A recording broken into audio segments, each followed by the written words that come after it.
Herkese salam, yeni bir dərsə xoş gəlmisiniz. Bugün sizə konjunktiv cifayın davamı olaraq fol verbin, yəni əsas feillər konjunktiv cifaydan necə düzəlir, onu izah edirəm. İlk olaraq yadımıza salaq, konjunktiv cifay nədir? Konjunktiv cifay alman dilində arzu, ehtimal, xahiş, ehtiram, şübhə, şərt, mövcud olmayan hal və ya reallıqdan uzaq vəziyyətləri, bəzən də əmri ifadə edən feil forması və konjunktiv cifay forması danışıq zamanı daha nəzakətli olmaq üçün istifadə olunur, hansı ki qeyd etdik ehtiram cümlələrində. Keçən dərslərimizdə haben, sein və werden köməkçi feilləri konjunktiv cifayda necə düzəlir, artıq onu öyrənmişik. Bugün isə fol verbin, yəni əsas feilləri öyrənirik. Deməli, biz bilirik ki, alman dilində feillər təsrifinə görə iki yerə bölünür. Zəif feillər və qüvvətli feillər və yaxud da qaydalı, qaydasız feillər. İlkin olaraq, zəif feillərin konjunktiv cifay forması feilin xəbər şəklinin imperfekt o da prétertun, yəni sadə keçmiş zaman forması ilə eynidir. Ona görə də bu feillərin konjunktiv cifay forması istifadə olunmur. Zum Beispiel lernen, öyrənmək feili imperfekt sadə keçmiş zaman formasında necə olur? Lernt. Zəif feillər sadə keçmiş zamanda T şəkilçisi qəbul edirdi. Konjunktiv cifayda da olacaq lernte. Və yaxud kaufen, almaq, imperfekt olur kaufte. Konjunktiv cifayda olacaq yenə kaufte. Suchen, axtarmaq feili imperfekt olur suchte. Konjunktiv cifayda olacaq suchte. Gördüyünüz kimi imperfekt və konjunktiv cifay eyni olduğuna görə biz zəif feillərin konjunktiv cifay formasını istifadə etmirik. Daha sonra qüvvətli feillərin konjunktiv cifay forması isə qaydaya uyğun şəkildə düzəlir. Belə ki, imperfekt zaman formasına e şəkilçisi əlavə olunur və kökündə a, o, u saytı olan feillər isə konjunktiv cifayda umlaut qəbul edir. Məsələn, fahren. Miniklə getmək feili. Qaydasız feil olduğuna görə imperfekt zaman formasında kökdən dəyişirdi. Olurdu fuh. Konjunktiv cifayda isə olacaq führe. Həm e şəkilçisi əlavə olundu, həm də umlaut. Gehen, getmək feili. Imperfekt olur ging. Konjunktiv cifayda olacaq ginge. Kommen, gəlmək feili. Imperfekt olur kam. Konjunktiv cifayda olacaq kämen. Geben, vermək, qaytarmaq, imperfekt olur gab, konjunktiv cifayda olacaq gebe. Leihen, borc vermək, imperfekt olur li, konjunktiv cifayda olacaq liye. Feillər konjunktiv cifayda təsriflənərkən imperfekti olduğu kimi yalnız birinci və üçüncü şəxsin təkində şəxs onluqlarını qəbul etmir, qalan şəxslər də şəxs onluğu qəbul edir. Kommen, gəlmək feilini biz konjunktiv cifayda şəxslərə görə təsrifləndirək. Deməli, kommen, gəlmək feili konjunktiv cifayda olacaq kämen. Şəxslərə görə təsrifləndirsək, ich käme, du kämest, sie es käme, wir kämen, ihr kämet, sie kämen.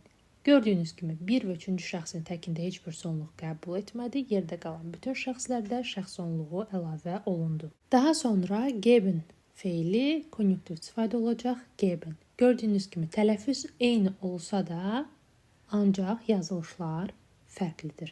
Şəxslərə görə təsrifləndirsək, ich gebe, du gebest, sie es gebe, wir geben, ihr gebet, sie geben. Leihen, borc vermək olacaq liehen. Şəxslərə görə təsrifləndirsək, ich liye, du liyest, sie es liye, wir liyen, ihr liyet, sie leyen. Gehen feilini konjunktiv cifayda təsrifləndirsək, ich ginge, du gingest, sie es ginge, wir gingen, ihr ginget, sie ginge. İndi nümunələrə baxaq. Mən səninlə həkimə gedərdim, ancaq təəssüf ki, mən təcili işə getməliyəm. Mən səninlə həkimə gedərdim. Bu cümləni biz alman dilində demək istəyiriksə, demək artıq konjunktiv cifaydan istifadə etməliyik. Ich ginge gern mit dir zum Arzt, aber leider muss ich dringend zur Arbeit gehen. Mən səninlə həkimə gedərdim. Ich ginge gern mit dir zum Arzt, ancaq təəssüf ki, mən təcili işə getməliyəm. aber leider muss ich dringend zur Arbeit gehen. İkinci nümunə, zəhmət olmasa bir həftəlik Friedrich Nietzsche'nin kitabını borc verərsən, sual sözü sual cümləsi olduğuna görə feilin təsriflənən hissəsi birinci yerdə gələcək və şəxsimiz ikinci şəxsin təkində olduğuna görə ikinci şəxsin təkinə görə təsriflənməlidir. Liest du bitte mir das Buch von Friedrich Nietzsche für eine Woche? Borc verərsən, liest du bitte mir das Buch von Friedrich Nietzsche für eine Woche? Əgər vaxtım olsaydı, mən sizinlə kinoya gələrdim. Ancaq təəssüf ki, vaxtım olmadığına görə gələ bilmirəm. Deməli, biz bu cümləni alman dilində demək istəyiriksə, konjunktiv sifaydən istifadə etməliyik. Wenn ich Zeit hätte, käme ich mit euch ins Kino. Əgər vaxtım olsaydı, wenn ich Zeit hätte, mən sizinlə kinoya gələrdim. Käme ich mit euch ins Kino. Ancaq müasir alman dilində feillərin bu formasından çox werden plus infinitiv forması işlənir. Yəni, werden feilinin konjunktiv zwei forması və plus infinitiv. Belə ki, werden feili ikinci yerdə gələrək şəxsə görə təsriflənir, əsas feilimiz isə məsdər formada cümlənin sonunda gəlir. Nümunələrə baxaq. Mən səninlə həkimə gedərdim, ancaq təəssüf ki, mən təcili işə getməliyəm. Bu cümləni biz bayaqlarım qüvvətli feillə ifadə etmişdik. İndi isə werden plus infinitivlə ifadə etməliyik. Ich würde gern mit dir zum Arzt gehen, aber leider muss ich dringend zur Arbeit gehen. Gördüyünüz kimi, birinci cümlə werden ikinci yerdə gələrək birinci şəxsin təkinə görə təsrifləndi. Əsas feilimiz isə məsdər formada cümlənin sonunda gəldi. Werden plus infinitiv olduğuna görə artıq bu cümlə konjunktiv sifayda istifadə olundu. İkinci nümunə, zəhmət olmasa bir həftəlik Friedrich Nietzsche'nin kitabını borc verərsən, würdest du mir bitte das Buch von Friedrich Nietzsche für eine Woche leihen? Sual sözsüz sual cümləsi olduğuna görə werden feili birinci yerdə gələrək ikinci şəxsin təkinə görə təsrifləndi. Əsas feilimiz isə məsdər formada cümlənin sonunda gəldi.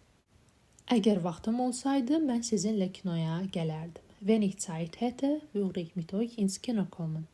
Alman dilində danışıq zamanı əmr formasından çox nəzakətli olmaq üçün konjunktiv zwei formadan daha çox istifadə olunur. Gəlin nümunələrə baxaq. İmperativ əmr cümləsi. Zəhmət olmasa duzu mənə verin. Bu cümlənin özü düz əmr cümləsi olsa da, ancaq nəzakət forması da yenə işlənmiş bir cümlədir.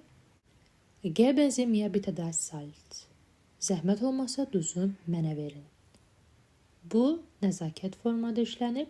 İkinci nümunə, zəhmət olmasa çamadanımı götür. İkinci şəxsin təkində işlənmiş bir cümlədir. Nimm bitte meinen Koffer. Nimm bitte meinen Koffer. Konjunktiv 2-də isə zəhmət olmasa duzu mənə verə bilərsiniz. Artıq bu cümlədə biz modal feildən istifadə etməliyik. Növbəti dərsdə isə modal feillər konjunktiv 2-də necə düzəlir onu izah edəcəm. Nümunəyə baxaq. Könnten Sie mir bitte das Salz geben? İkinci nümunə. Zəhmət olmasa mənim çamadanımı götürə bilərsən. Würdest du bitte meinen Koffer nehmen? Qrammatika və danışıqda daha çox köməkçi və modal feillərin konjunktiv 2 forması istifadə olunur. Bugünlük bu qədər. Hər kəsə təşəkkür edirəm. Növbəti videoda görüşənədək hələlik.